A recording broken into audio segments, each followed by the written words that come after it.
Emily to present my persuasive speech. Alright. Capital punishment is justice. What would you do if you saw a serial killer who murders college students as a professor on your campus? Capital punishment is humane and is justice. Imagine your father or your mother were murdered and there was no punishment to the person who committed that crime. Having the death penalty as an irreversible punishment for a heinous crime committed is crucial to providing justice and security to victims and saving future lives. First, we will discuss what capital punishment is and what you can do to receive that type of punishment. Secondly, I will speak about court cases where capital punishment was tried as inhumane but was found completely constitutional. Lastly, I will touch on a few points about capital punishment and if it really has an effect on prison overcrowding. I know you're probably thinking, the death penalty is inhumane and has no benefit, but my next few points will change your mind. Okay, first, what is capital punishment and how bad does your crime have to be? Capital punishment is the highest form of punishment for those who committed a capital offense. A capital offense consists of murder, genocide, treason, or the killing or kidnapping of a government official or Supreme Court justice, according to justice.gov. With the information from deathpenaltyinfo.org, I was able to dig a little deeper on when the death penalty started. The death penalty, or the punishment, used to be so open to the public to see. That dates back to the 18th century. They would do boiling, beheading, crucifixion, burning at the stake, anything you can think of, you name it, they did. Once America got wind of the level of punishment they were doing these other countries, they decided to make it not so harsh. It was harsh, but it wasn't that harsh. Crime kept rising, so they started to build state penitentiaries, and they moved these executions away from the public. They also changed the types of capital punishment from these to the gas chambers, electric chairs, and lethal injection.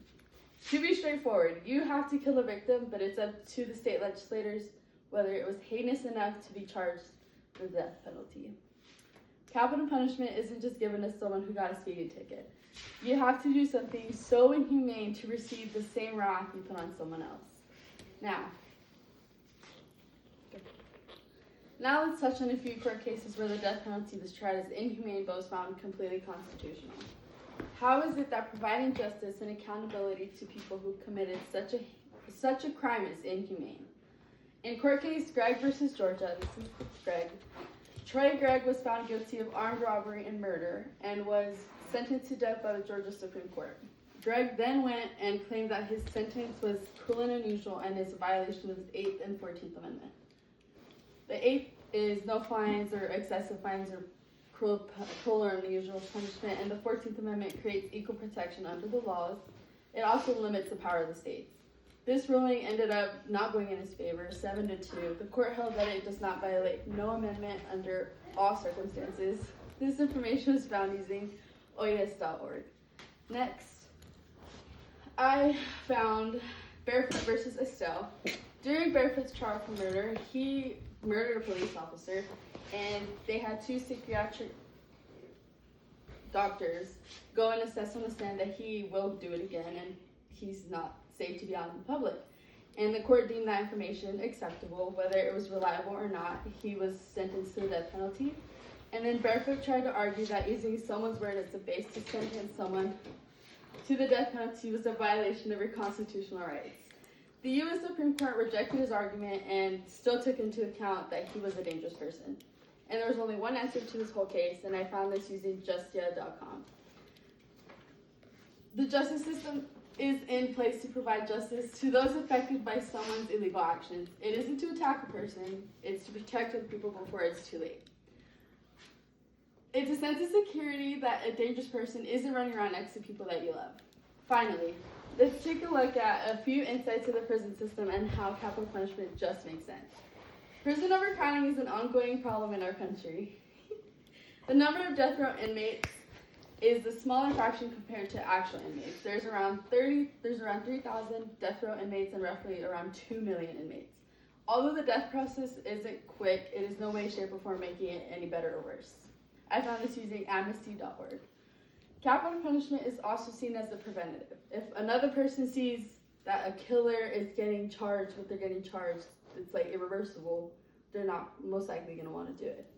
And then retribution comes from a Latin term using retribuent, which means I pay back. Retribution is society's way of protecting the innocent and punishing the guilty. I use the Britannica.com. Capital punishment is the irreversible act, but what the person did was just as irreversible and deserves to be punished accordingly to keep our community safe. Capital punishment is a necessary tool that should continue to be in place for those who do such selfish and violent crimes. There are crimes so vile that anything less would be a slap on the wrist and an injustice to not only the victims, but to everyone affected by such a selfish act. This punishment does not violate any amendment that the perpetrator hasn't already violated and deprived from another human being. Anyone who hurts another human does not deserve to live freely, even if it's in prison. Imagine losing your loved one in such an awful and brutal way, and then seeing their killer living freely whenever your loved one's life is gone. At that point, it feels like you're being haunted, making it difficult to heal, and capital punishment is not even revenge, it's peace. As Nancy Reagan once said, I believe that more people would be alive today if there were a death penalty. Life is so valuable for it to be taken away so easily by a selfish human being is a crime that must get the punishment deserved. It is not about revenge, it's about standing up for what is right and fighting for your life, fighting for your community, and fighting for what is right. Thank you. Wow.